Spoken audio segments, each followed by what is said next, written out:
So guys, Hanuman Chalisa లోపల 10th chaupai, భీమరూపధరి అసుర సంహారే రామచంద్రకే కాజ సవారి. So భీమరూపం అని అంటే పెద్దగా వికారంగా ఒక రాక్షసుని లెక్కయి రాక్షసులను సంహరించాలి. ఎందుకు? రామచంద్రకే కాజ సవారి, రామచంద్రుని కార్యాన్ని నెరవేర్చనికి. Did Tulsidas wanted us to follow violence?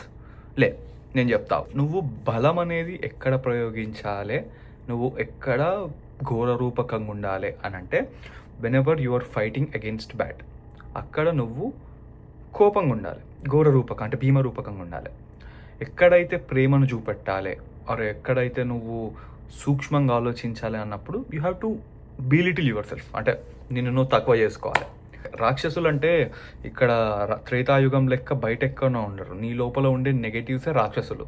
Like ego, anger, greed, డెల్యూజన్తో అరిషడ్ వర్గములు అంటారు కదా, అవే రాక్షసులు. ఈ అరిషడ్ వర్గాలను ఎట్లా చంపేస్తావు అని అంటే, you have to become Hanuman. ఎందుకు? నీకు ఇవి ఉన్నంతసేపు నువ్వు రామకార్యాన్ని చేయలేవు.